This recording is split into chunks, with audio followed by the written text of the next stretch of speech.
welcome everyone to our event today with Max Hope and Lynette Green.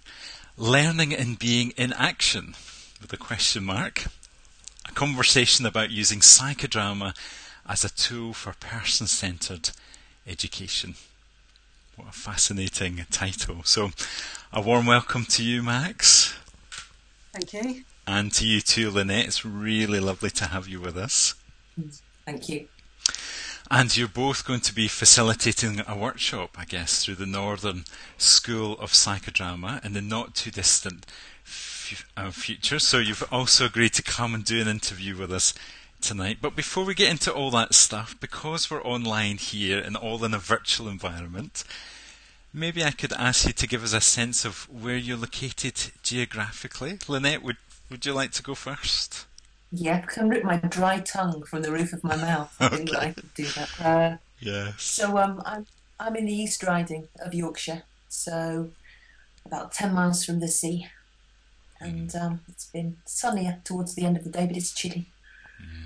Yeah, so it's still very early spring, I guess. It is, yeah, but there's a lot more light in the sky, which is really full of possibility and hope, I think. Fantastic. Yes, it's certainly moving in the right direction for us here in the UK. Yeah. How about you, Max? Where are you located? I'm in Hull, which is also in East Yorkshire. For those people who haven't been here, it's a city in the northeast of England. It's not a tourist destination, but I like it nonetheless. I've lived here a long time. So you're very settled in that part of the country, Max? Yeah, I am. I am settled very much. Yeah. Come to Hull, everyone. It's great. That sounds like a wonderful invitation. Yes. And would it also be lovely to hear a little bit about kind of the work that you both do, just to give us a kind of context for what we'll be talking about tonight. Lynette, can I ask you first? Would that be okay? Yeah, sure. And I suppose that my background's in the voluntary sector, so most of my working life I've worked with groups of women, and after that I ran a counselling service for young people in the city centre community project, and did lots of group work, and I just became really interested in young people who are really marginalised and trying to find ways of encouraging them to find a voice. And I suppose that's when I kind of encountered person-centred approach, really, and did some training and trained as a person-centred counsellor. And these days I work in private practice. I work for a number of organisations fostering, and I do a bit of work in a prison, and I just do some bits of group work. I run groups, and I also am one of the trainers in the Northern School of Psychodrama, and we run training events for people interested in person-centred approach, psychodrama, and other kind of the interface between different approaches, I suppose. So it's part of where my passion lies, is the possibility of groups, and I just love the whole business of groups offering us a huge wealth of things for ourselves and others. You know, the potentials of groups are just really thrilling for me. Yes, it sounds like you've got a lot of experience in that, in being in the group, and of course you work really hard in the Northern School of Psychodrama as part of that organisation, and to offer a training experience there too. Thank you. Max, how about you? Well, my background has largely been in the voluntary community sector as well, working with young people in particular. Now, my background is not as a therapist. I work as an educator, really. And for a long time, I worked with socially excluded young people to try and re-engage them in education. And that was actually where I worked with Lynette. So we've known each other for 15, 16 years, and we've worked together very closely in that kind of work. I, through that, became familiar with the person-centred approach, and I did some training at Temenos, and I'm particularly interested in the person-centred approach and its wider applications. So the things I'm most interested in is the person-centred approach to leadership and to organisations, and also to education. So 2007, I actually left the community and voluntary sector and started doing a PhD, which was about democratic education, which, although that doesn't sound the same as person-centred education, for me there's a lot of overlap. And since that, I've kind of meandered and ended up working as an academic at the University of Hull, which is in the education faculty. So I try to lever in person-centred education into what I do at the university, although it's not all about that. They certainly don't employ me as a person-centred educator, but I get away with what I can, and then try and do person-centred stuff outside of that as well. So the opportunity to work with Lynette at the Northern School of Psychodrama is just fantastic for me, because we get to combine kind of my passion for education, Lynette's passion for psychodrama, and a great deal of experience in working together over the years as well. So I think it should be. Well, I think it'll be great for me. Whether it will be great for people coming, I don't know. We'll see. But that's kind of how I ended up where I am today.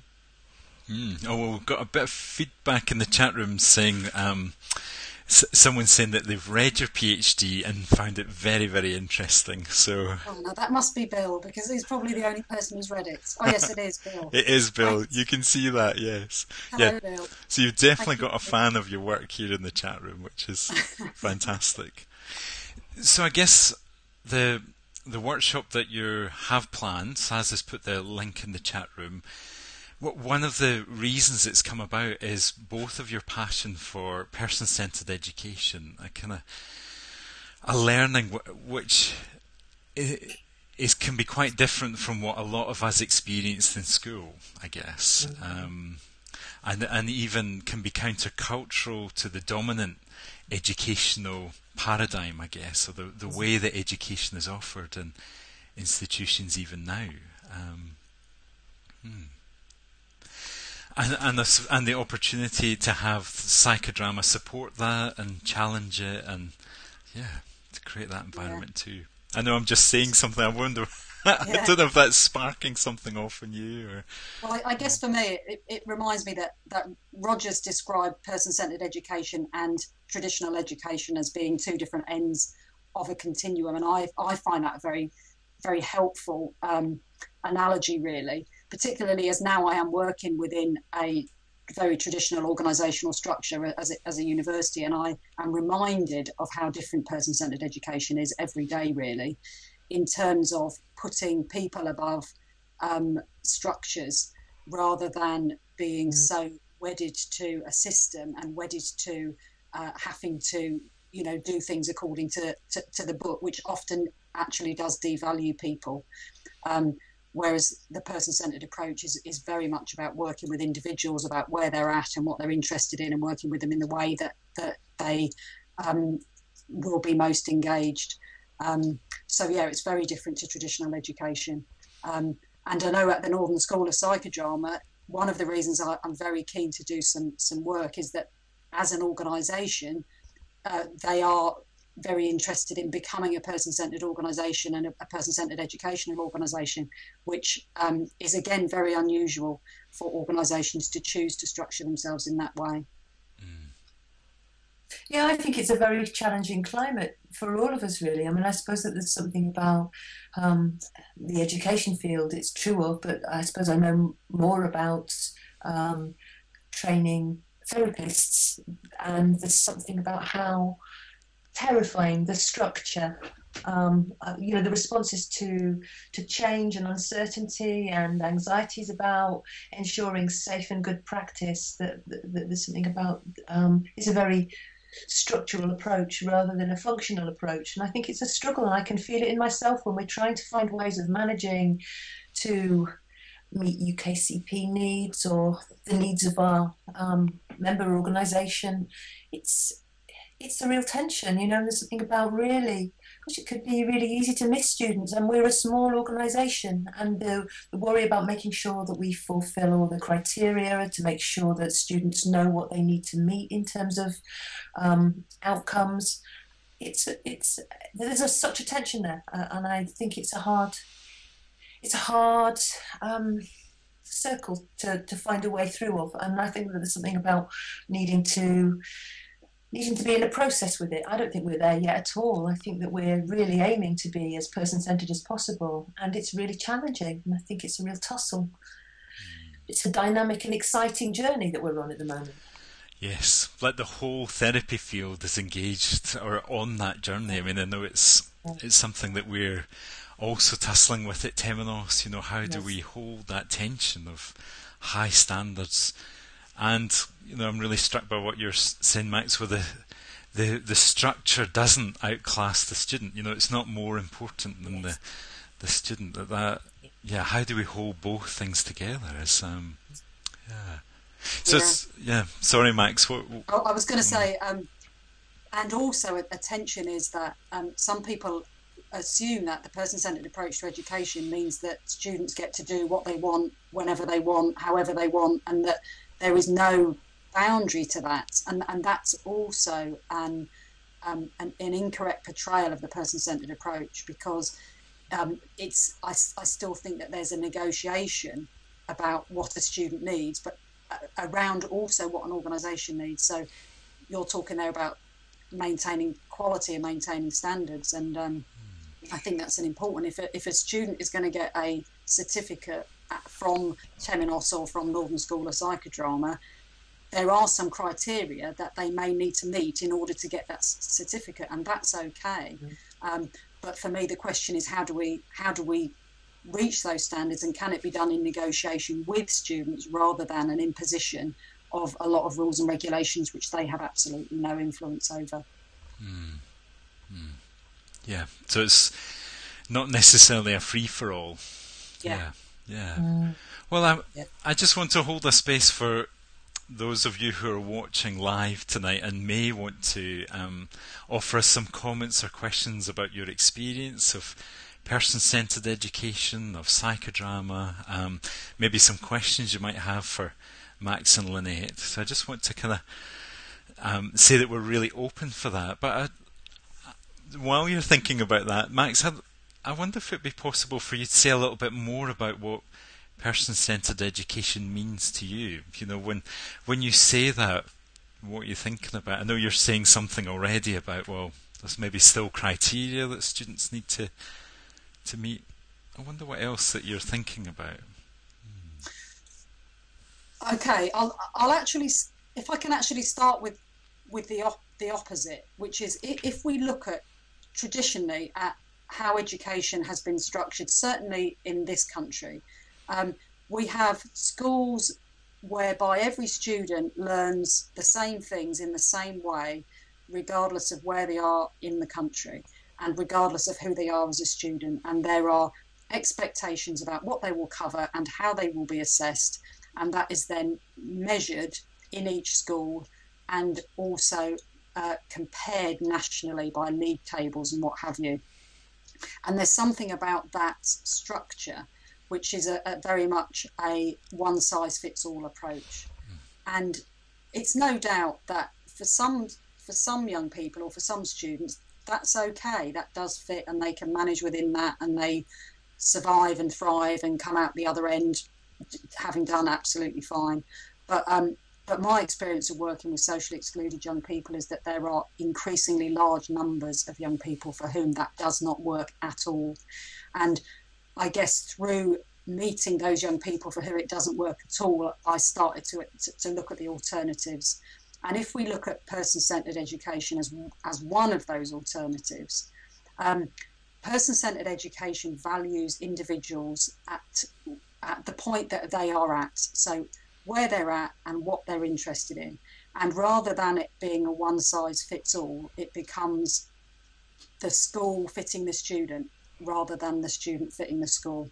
That's A.S. Neil, if anybody wants to say that I've nicked his quote, but I think it's a nice one. Nicely referenced, Max. Thank you. He set up Summerhill, which is a democratic school. But you know what Rogers talks about in his work, particularly in Freedom to Learn, is he talks about children and young people having a natural curiosity and not needing to be forced to learn particular things in particular ways, and certainly not that every child or every young person needs to learn exactly the same things all over the place. So he talks about nurturing and harnessing that natural curiosity, and he argues that the best way to do that is through having high quality interpersonal relationships between facilitators and students. And that's where we start to see the overlap between person-centered education and person-centered therapy. So he argues that there are 3 facilitative conditions, no prizes for guessing what they are. So we've got obviously empathy, unconditionality, and transparency or realness, and that those facilitated conditions will help a child or young person be engaged in a genuine relationship where they are free to learn. So that brings with it all kinds of challenges and all sorts of questions. How does a facilitator manage to maintain those conditions when we are working in a system which does continually test and assess young people? How can we be unconditional when we also have to mark students' essays? How can we be transparent and real when we work in systems that we ourselves may not agree with or may wish to work with? It's difficult stuff and it's very complicated. But I think Rogers lays it out in Freedom to Learn, and then other people have added to that since. So person-centered education, the other end of the spectrum from traditional education, one that puts people first, puts individuals first, and which builds on that natural curiosity. That in a nutshell is what I would say. Wow, Max, that's incredible that you managed to kind of bring it down to, such a concise explanation, and how useful it is to look at the kind of general way of educating and to see the differences, and I think we all have a sense of where that isn't working, I guess, and as you say, there are increasing amounts of young people and adults who are excluded from education because of that. I'm just noticing with the camera, Max, we're losing you slightly off to the side. That's a lot. Great. Don't want to lose you altogether. Thank you. Is that better? It is. I have a tendency to lean. Are you okay. Is that better? That's lovely, thank you. And Lynette, if I can come to you, as I was hearing Max, I was just, I was wondering how you see the fit of psychodrama, in terms of what you're going to do at the workshop and in education, where you see that supporting the student or the learning experience. Well, I suppose that for me, I don't see a big separation between psychodrama and the person-centered approach, because I suppose there's something for me about being a therapist, and I'm really informed by a person-centered approach, and the relationship is really key for me, and I'm a group person. But I guess that there's something about how big institutions like school can crush the creativity and spontaneity from a child, and there's something about what psychodrama can offer that I think increases our ability to access those kind of playful parts of ourselves, and our active and curiosity is a crucial part of that. There's something about how we can find the conditions to encourage an individual and a group to engage and encounter each other, and encounter is such an important sort of tenet of Rogers and also Moreno, the spirit of encountering individuals, and for institutions to encounter an individual, and for that encounter to be across approaches and philosophies, feels really part of what we might want to play with, I think, in terms of the weekend. But I suppose that, to get back to your question about what psychodrama can bring, I suppose that what I know is that what really enticed me about the approach was that I was a passionate person-centered counsellor before I trained as a psychotherapist. But some of what psychodrama brought me was an opportunity to offer young people who didn't have a voice to show something with their bodies and in their actions that they couldn't find words for yet. And I think that there's something about that just feels really important. I was remembering that I was towards the end of my training, and I saw Margaret Warner at the Strathclyde week, and I think it was 2000 or maybe the year before that, some time ago anyway. And she did she did a workshop on fragile process, and she did an amazing kind of role rolled in lots of people from the audience to hold some parts of a fragile individual, to demonstrate something about what the tension was in terms of encountering the whole of a person, and those kind of shifting, kind of internal parts of self. And she showed me something about what I was struggling with, and there was something about the theory that was really helpful and has really informed lots of my practice, but there's something about the way she did that felt really concise and beautifully kind of contained, and there was that it would have been really hard to do that in words, but she showed something. And I think that the invitation to show us, if you can't tell, is a really important one that psychodrama can offer for a group as well as an individual in a group. What a lovely explanation, Lynette. It gets me thinking how the person-centred approach could then become excluding if we're only going to use language. And what you're describing with young people, and in the process of that group, if there's no words, there's still a way to express and to learn. There is, and I think that it's really important to try and find ways of listening to the whole of the person, and sometimes that's what their body is showing, and there's something about being able to enable an environment where lots of other things can happen. A gesture, a noise, music, a song. I can hear an echo. Yeah, we've got a slight echo in the room. Sometimes when we stop talking, it stops. Does it? But it might not. It might just give us a little bit extra sound. Yeah. Okay. Well, there's a question in the chat room that I think I've got a little bit distracted because I'm thinking, let's catch that. A question from Bill, actually: how to help teachers feel comfortable giving up their power and becoming facilitators? Can I respond to that one? Max, it looks like you're itching to. I think it's a hugely important issue, and I've actually been doing some work in a research project which is funded by the European Union, where we've been doing some work in schools in the UK, in Spain and in Portugal. And one of the things that I've learned through doing that project and working very closely with school teachers is that school teachers struggle to listen to student voices without taking it as a professional challenge. Now, that isn't because the teachers that I've been working with are not lovely and supportive human beings. If any of them happen to be listening, you all are.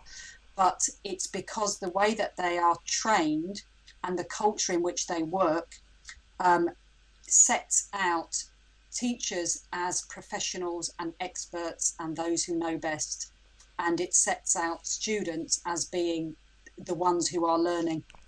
And I think it can be very, very difficult for teachers to hear what students think, to be able to respond to that, and to hear anything which they may think vaguely is criticism. And so Bill's question, which is about teachers giving up their power, I think is a major issue to do with how teachers are trained and the culture in which they work, because there is in most schools a power differential between teachers and students, and when students start stepping up, teachers feel as if they are losing something. Now, in my view, person-centred education doesn't take away from teachers to give to students. It doesn't have to be like that. I think both groups gain from person-centred education, but that is actually a big culture shift, and I think a lot of teachers struggle with that. However, where I would be much more positive is in the work that I've done with students who are doing degrees in education. When I do a module which is about democracy in education, and when they actually experience something different, they they are so positive, and they really want education to be like that, and I think they really do see the potential. So there's something about just giving people the chance to experience something different. And if teachers were given the chance to experience something different, I think they would see why it would benefit them. It wouldn't be a loss for them. Yeah, so it sounds like on your programme, the students experience a different kind of environment and then really value it. Yes, but I also think they find it really challenging. One student on one of my modules told me, "This is the most disturbing module I've ever done." And I loved that, because I think that my job is to disturb people. But what he meant was, you are asking us to do things that we've never been asked to do before. You're asking us to take responsibility for ourselves. You're asking us to input into decisions. You're refusing to tell us what to do. And actually, they find it really difficult because it is so counter-cultural for them.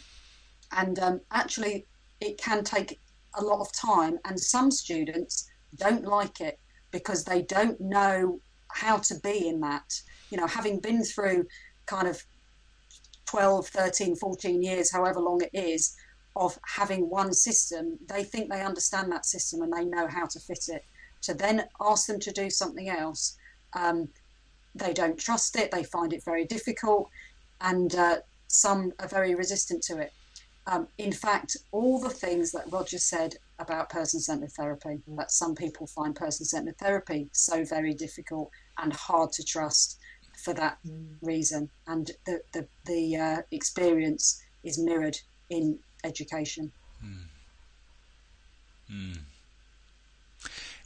It looked like you were having some thoughts there, Lynette, about that were similar to Max. Yes, totally agreeing with what you're saying, and just feeling about how do we hold on to our power, our personal power and potency, and let go of some of our organisational power that's kind of dripped on us, and let go of some of that to enable. So this, I was just thinking about the strands of power that somehow not wanting to let go of our own personal authority and hold on to that and potent energy that we have.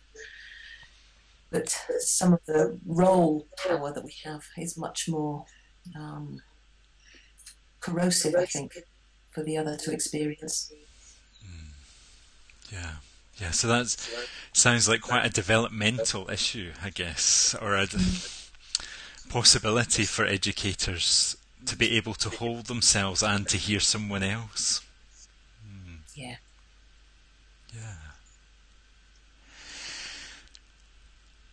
There was I don't know if you can see this, Max, because I think you can see the chat room saying, "Oh, it feels like it's so hard to envisage this in the current climate. Like, it's so countercultural." I mean, does it feel like that to you both, that we're so far away from what's possible? Or I think it's really difficult because it feels like we're in really turbulent times, and I think that there's a feel of possibility, and I know that could be quite delusional and optimistic of me. It's possible that it is, but I can't help but feel that there's a lot of change going on. There's a lot of social shifts going on, a lot of funding difficulties, and I think that with that shift and kind of flux, there's opportunity. And I'm optimistic that we can find ways of using some of the opportunities that emerge to talk about some of these issues in the institutions that we work in. Yeah. So it's easy just to go, this is never going to work, it's just things are too difficult, but actually there's something about the turbulence that can open up possibility. And I think so.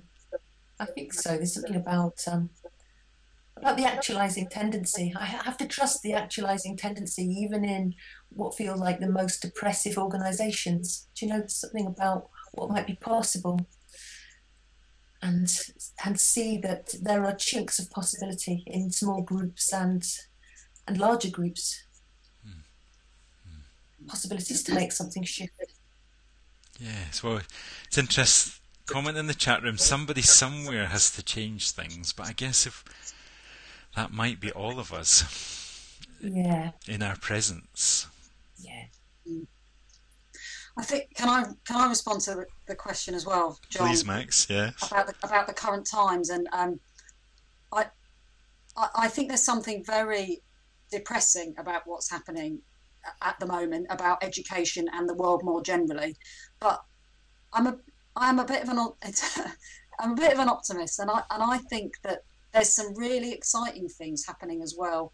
And the coalition government has got this policy about free schools. Now, we could debate the policy about free schools for hours on end about whether that is or is not a good policy, and I have many very, very mixed feelings about it. However, when we look at the chinks of light that are through that policy, there are some very exciting free schools that will be opening, which will be state-funded mainstream schools. So there's a one which is opening, which is a youth work-led free school, which is based entirely on youth work principles. We have free schools which are being opened by the cooperative movement, which will be cooperative free schools.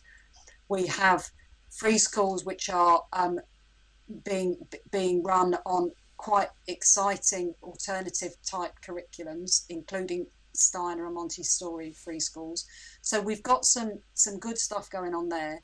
And then some of the academies and other mainstream schools, there are pockets of quite exciting and innovative practice out there. And I don't want to be one of those people who paints the mainstream system in the UK as being the same, because it's actually not. There's some quite different things happening, and what the coalition government are doing for better or worse is creating opportunities to have pockets of difference within the system. And I am cautiously optimistic about some of that, even though I have some major concerns about the coalition government's education policies as well. And also I want to think about education as not just being about schools. I think there's stuff about alternative education, there's youth work, there's community education, there's providers such as Temenos and Northern School, universities, all of them are still education, and there is some good stuff going on, but maybe we have to draw attention to the good stuff rather than constantly kind of hark on about all the bad stuff, of which there is loads as well. There is. I mean, I do feel like it's important to not look.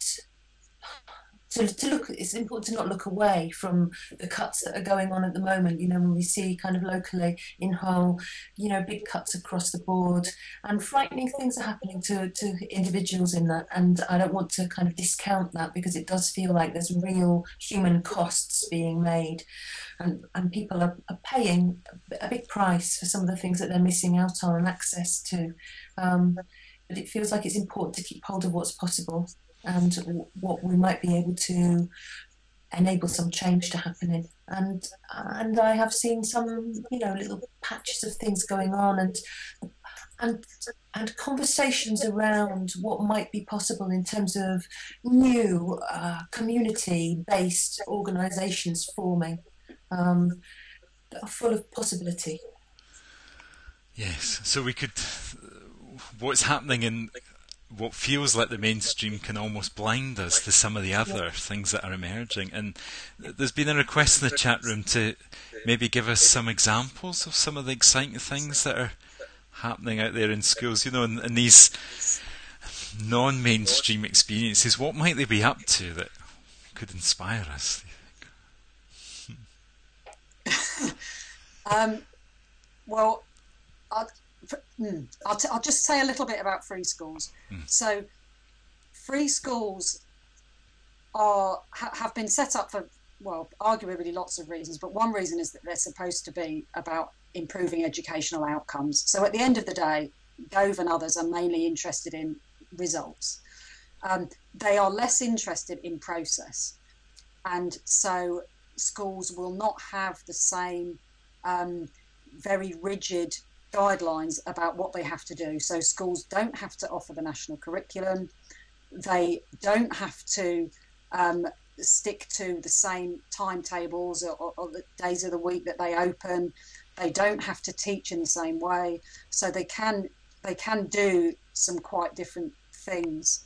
And some of them are being based on the Swedish free schools, and what some of the Swedish free schools do is have personalisation is the key word, but for us as person-centred educators, we could see it in terms of what we believe about person-centred education. So they have much smaller learning groups. They have students working on their own projects, which they've chosen themselves and are self-determined. They use teachers much more as resources and as facilitators rather than in terms of being very strictly taught. They use the resources that are around them. They set their own learning goals. They're able to do that at their own pace rather than everybody having to do it at their own pace. It's much more negotiated learning, much more based within communities. So there's lots of bad things about Swedish free schools as well. So, I'm trying to be balanced here, but there is some exciting possibilities.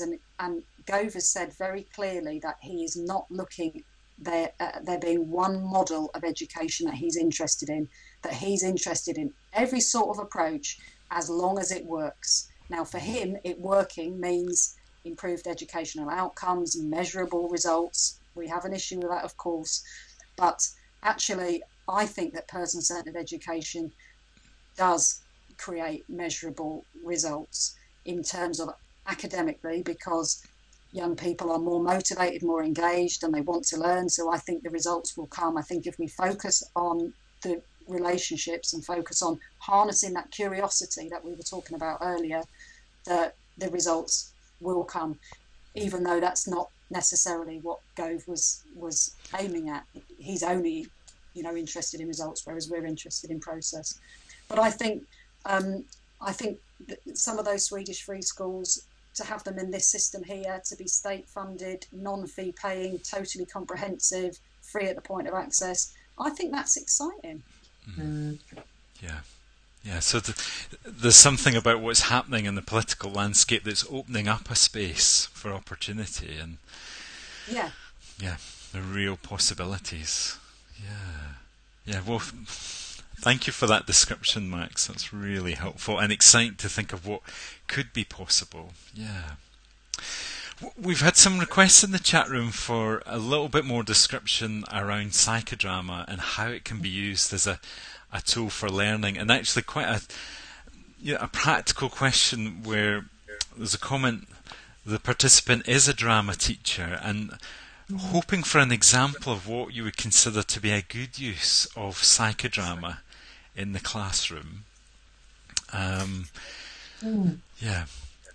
Well, I guess that psychodrama was an umbrella term created by Moreno, and really it can encompass a whole range of things, not one piece of classical psychodrama that, if anybody has ever come across it, that one person in the group uses some of their own experience and the group support them to enact parts of what that might be about. But it also can be an opportunity to explore group themes and issues just in action. So you can do bits of sociodrama. So it might be that you could place questions, yes and no, in the room, and you encourage people to stand in the room close to where they agree or disagree with something. And it's a way of enabling a young person or some groups of young people to be involved in a discussion without having to open their mouths at all. They can place their bodies in places in the room. They can go and choose objects to represent things. And it's about being able to use the space to facilitate or to encourage and start some discussion. So you can use their position. You could draw maps with their bodies. You can find ways of just using the space differently and encouraging people to ask each other questions and place themselves in position, depending on their answers. Yes, no, I'm not sure. You can use metaphors to find a way of exploring issues with young people. And I think that there's something about being able to do that one of the other things that I think that we've usefully used together in the past is that you can find a way of talking to an institution, for example. So this chair's the school. Tell the school what you think of it. And you can find ways of getting the young person to speak to what they see as the institution and what their struggles are with it. And then they can reverse and be the institution themselves and feel some of the power that they see in that. And I think that there's something really playful and possible about that, as well as it shows something in a different way about what the tensions are for young people. So you can find ways of them enacting parts of themselves as a group or parts of their own tensions about being in relation to a teacher, for example. It's really possible that a teacher could have a chair for them and say, so what is it that you really want to say to me? And get them to have a go at that. Or what is it that you want to say to, I don't know, what would the class be? It could be history. What's really tricky about history? And let's find a way of bringing those parts of history that you really like in. Can somebody be that part of history? Can you be, this is the textbooks, or I really love, you could be the online something that you do, and to find kids a way of being involved in that in a playful way that they feel like is meaningful to them, that emerges from their themes and issues and concerns, that's not imposed on them. It's not whoever's holding that activity to choose what those things are, but to use the themes and issues that are emerging from the group and finding ways of letting them explore that more playfully in action, using props, objects, a whole range of things. Sounds so creative. I really want to say to that drama teacher, come along to the Northern School, it's going to be fab, you'll love it, honestly. It feels like it would be lovely. And I know that in the past, Max and I have used action with huge groups of young people too. You know, it's possible to do it with a whole year group. We've done large conference events with young people, youth workers, educators, sexual health educators, and found ways of encouraging them to be in groups together, to find the group that they feel most comfortable in, and to encourage that kind of activity and swapping and encounter in ways of establishing kind of common bonds and establish the things that they find most nurturing for them as learners or users or participants in some other way. So it feels like the potential is enormous and involving. I think that there are always some young people who find it quite challenging to work in that way, in the way that you might find in a large group experience. It's very challenging for somebody to find words to contribute. And I sometimes find myself in a large person-centred group wishing for more action. And sometimes being in a large psychodrama group and wishing for more real, honest, open communication that you can get in a person-centred community. So I straddle two ways of being in the world, really. And I think that there's a lot of room for movement between them. And I think that the interface is lively and lovely and really possible. Yeah. I just wish I could come to the workshop. Just sounds so fantastic, Lynette. And what an invitation to that teacher and everyone who's watching live and going to watch this recording to really think about the possibility of coming along to that workshop, and even if at some point in the future the workshop has come and gone, to make contact with the Northern School of Psychodrama and think about what might be possible. And I really liked what you said about, in terms of sociodrama, someone might be invited to place their body, and that might be their participation. Because I think my fear of psychodrama is that I might be invited to do something that overwhelms me with my own sense of embarrassment or bashfulness. But it sounds like you can really manage that and support participants to contribute in a way that's helpful for them. Well, and meaningful for them. It feels like it would be so counterproductive to encourage somebody to be frozen and full of shame, and there's something about wanting to encourage people to be more free. And I think that the idea of the whole title of psychodrama can sound terrifying, I think. Oh, why would I want to go to that? Oh. But I think that it feels like the invitation for Maxim is to come and we'll co-create a weekend together. We have some ideas about what we'll bring, and we're not sure what will happen, but we've an idea that the people who come will bring their wisdom and their learning and their treasure, and we will share the treasure we have and find a way of looking at that and together and exploring what we can, and bring our specialisms and our wisdoms and our expertise, and some of that will be really interesting to see how that emerges and unfolds. Yeah, so to co-create that experience. And absolutely. I was listening to a woman on the radio the other day talking about she was a psychologist, and I'm really sorry, if I was Max, if I was rolled in as you, Max, I'd know and be able to tell everybody who she is and what she's written and when. I'm sorry, but she was talking about the notion, she's done lots of neuroscience, and she was talking about the notion about the brain being like a garden that somehow we need to tend and to find ways of nurturing. And it feels like that was such a powerful image for me to hold, because it feels like it's not just our brains that we need to do that with, but our groups. And how do we find ways of doing that? That kind of whole notion of a kind of, it's back to organismic functioning, really, isn't it? How do we hold and nurture and see versions of our vision in ways that can empower us and fill us full of enthusiasm for what might be possible. I love that idea of tending to our groups. Can I say something about the workshop, John? Go for it, Max, please. Yes. Okay. Yeah.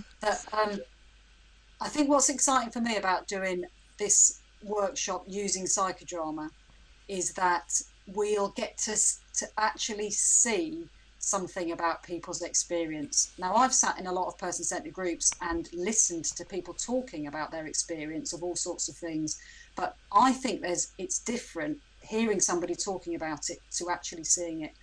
And I think that psychodrama is so powerful for that reason, because you can have a visual representation of somebody's experience, and they can place different people in different roles, and they can play it out, and they can replay it and try something different. And I think it's a really exciting and interesting method, and it's impossible to be passive within it. So even if you are sat quietly and observing, but you're not playing a role and you're not speaking, and it looks like you're not contributing in any way, it's impossible not to contribute. By being there, you are part of what is happening.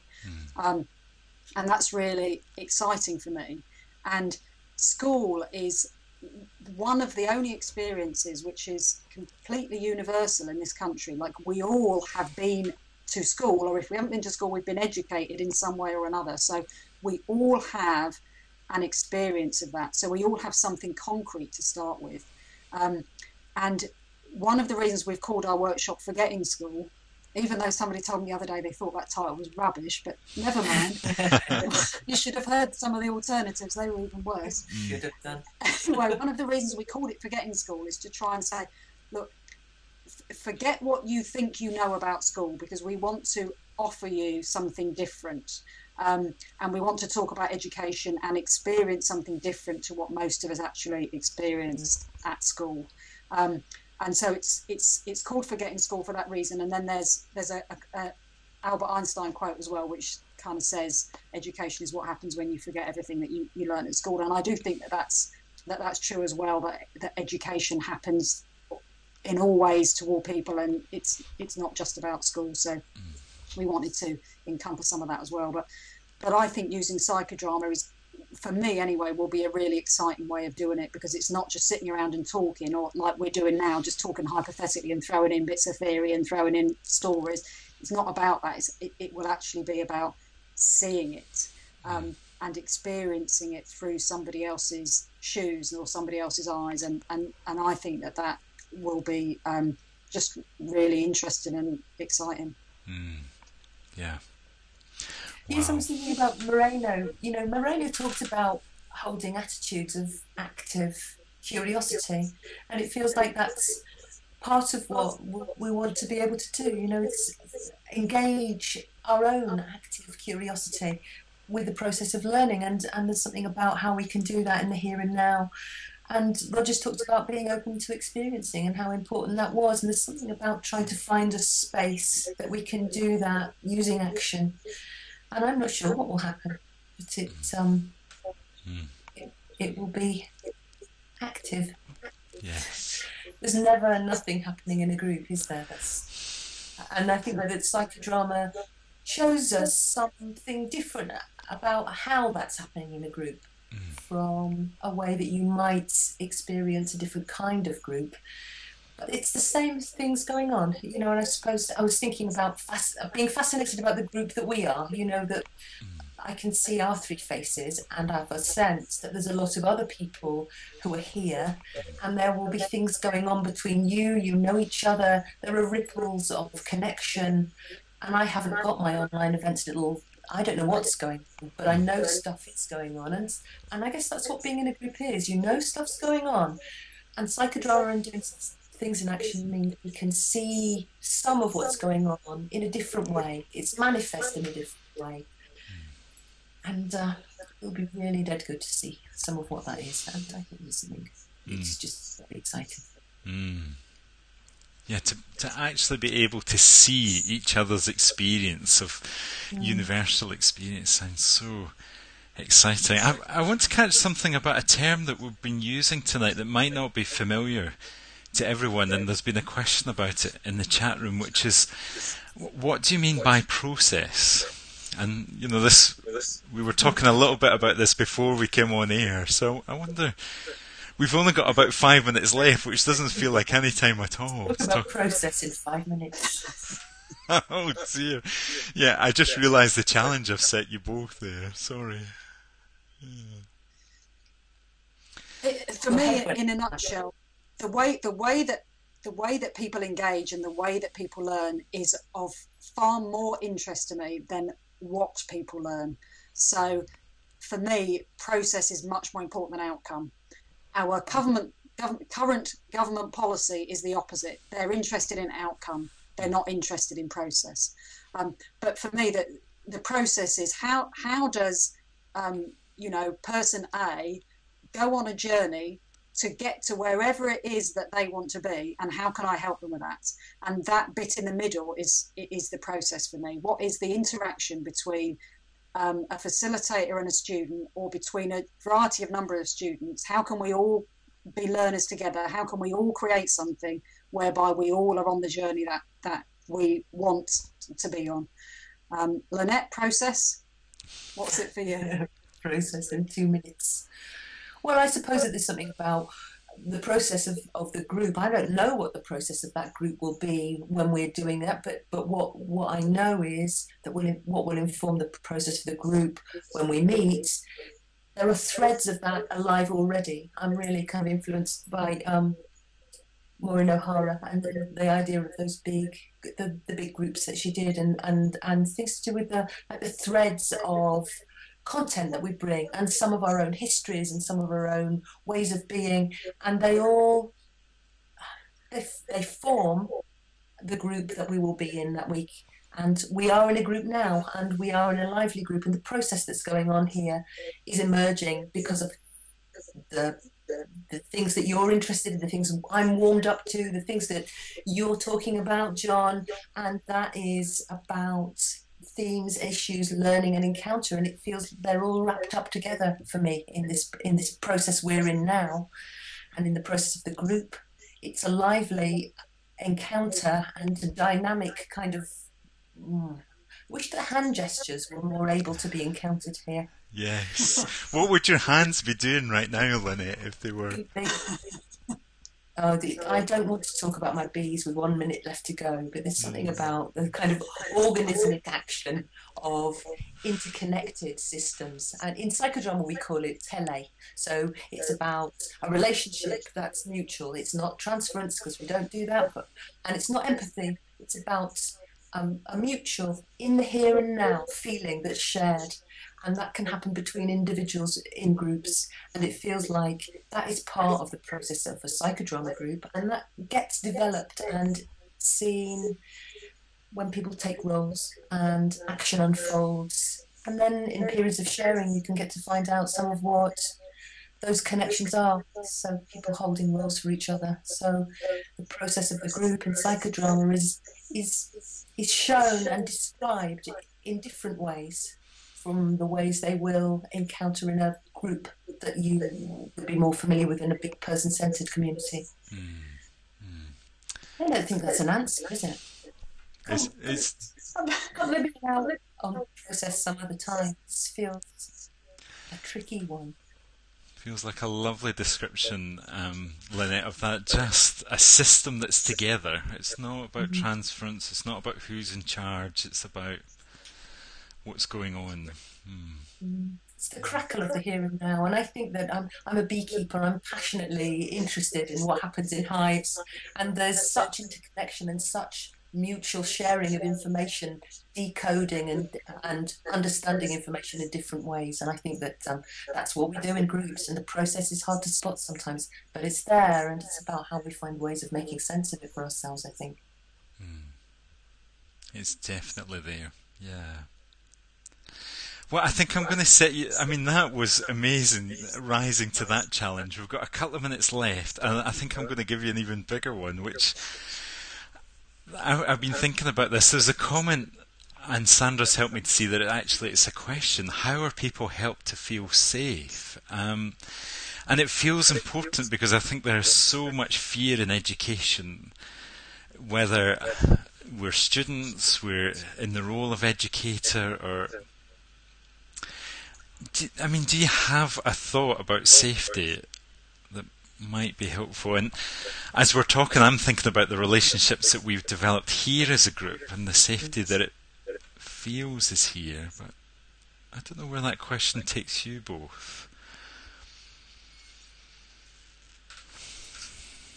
Well, Coach, it feels really hard to answer that, because it feels like it's about the core conditions for me, that it's about relationship. And I can't leave that. I can't leave the fact that we need to have relationship that's trustworthy in order to have safety. And I think that it's trying to create that relationship, whether in an organisation or in a group or one-to-one. And I don't want to sound bland about that, because maybe the question was about schools and teachers and relationship. I'm not sure. But thinking about working in groups and psychodrama and how crucial it is to find ways of ensuring that the group feels safe, and that safety has to be co-created. And it feels like the leaders of the group have to find ways of being as conscious of their own power, congruent, empathic, transparent, and prizing of the other, I think. I think I might have curbed you, Max.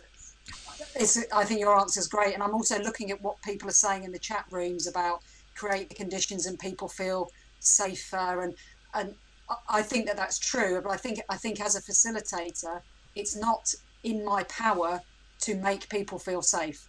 It's in my power to try and help co-create the conditions whereby people can make choices about how safe they are and how much they want to risk. So for me, it's about the conditions. It's about a facilitative relationship between teacher and student, but it's also about trying to get people to feel safe with one another where they can, and then to make their own choices. There are boundaries here. If somebody knows what those boundaries are, they can make their own choice about how far they're prepared to go.